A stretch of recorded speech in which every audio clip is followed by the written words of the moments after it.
Welcome to my vlog! So, ang video na ito ngayon ay pag-uusapan natin ang tungkol sa kung ano-ano ang mga pagkain o recipe na kailangan natin gawin kapag tayo ay magpa-assess sa TESDA. Magpa-assess tayo for National Certificate Level 2, NC2 sa cookery. Okay, baka meron dyan sa inyo na interesado na magpa-assess.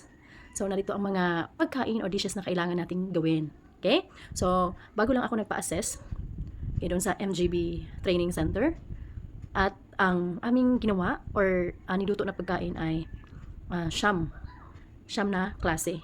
So, unang-una hindi mawawala ang ating main dish na may side dishes. So, ating side dishes pwede na veggies at meron ding carbs. So, sa carbs, maaaring kanin kung meron, no? Maaaring mashed potato or pasta, mga carbohydrates na pagkain. Tapos, tatlo na yun. Main dish, dalawang side dishes. Pang-apat is appetizer. So, gagawa tayo ng appetizer. At ikaw na ang bahala kung ano ang uri ng appetizer na iyong gagawin. Tapos, may canapé. Gagawa ka, o pinagawa kami ng apat na magkakaibang mukha ng canapé. So, alam naman natin kung ano ang canapé, di ba? So, apat dapat hindi magkakapareho. Okay, apat na magkaibang mukha ng canapé. Gumawa kami ng soup. So, ang ginawa ko lang doon is pang mabilisan kasi may time limit din. Potato soup. So, nilaga ko lang ng matagal-tagal ang potato tapos tinimplahan. Yun lang ang nakayanan dahil napaka-limited na ang oras. Hindi pwedeng pabagal-bagal, mabilisan. Tapos, hot and cold dessert. So, hot and cold dessert. So, pagkakaiba ng dalawa, no? Maliban sa salitang hot and cold, medyo nakakalito rin kasi minsan kung ano ba talaga ang hot dessert, di ba? Okay. So, ang cold is yung mga fruit salad, mango graham, ano pa ba? Yung mga mango jelly, yung mga matatamis na hindi nagdaan sa pagluto. Okay? Tapos yung hot dessert ay, syempre, niluto natin bago natin i-serve. Kagaya na lang ng hot cake, di ba? Yung dumaan sa pagluluto. Hot cake, tawag dito, yung mga cupcake, lahat ng mga dumaan sa pagluto. Okay? Tapos, pang-siyam is ang salad with dressing. Salad with dressing. So, ang ginawa ko is vegetable salads na may lettuce, tomato, cucumber. Tapos, nilagyan ko ng dressing, mayonnaise. So, ayun, mayonnaise na may mashed hard-boiled egg. Tapos, nilagyan ko pa yun ng grated na carrots. Pinaghahalo ko lang yung mayonnaise na may mashed na hard-boiled egg at yung grated na carrots. So, yun lang, pinaghalo ko tapos nilagay ko sa gitnang bahagi ng aking in-arrange na salad. So, lastly, gumawa kami ng sandwich.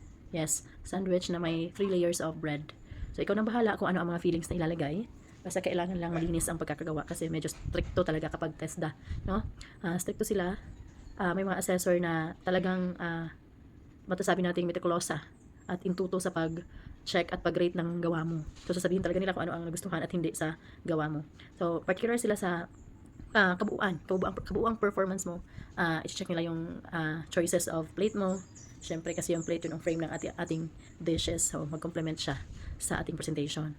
So, sasabihin nila kung ang presentation mo pangit. Sasabihin nila, eto maganda to, ang pagka-plating mo dito. Eto, hindi.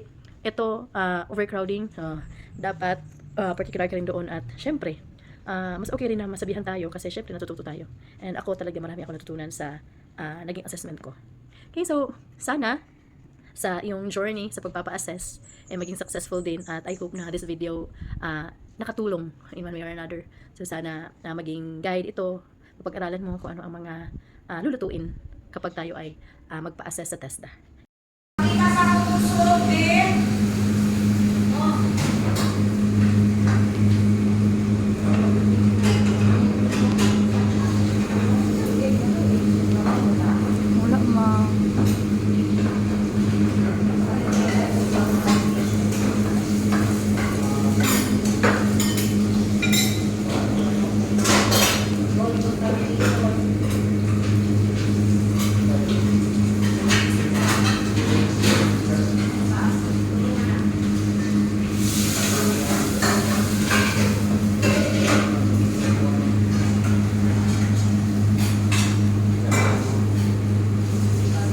Thanks for watching. Bye.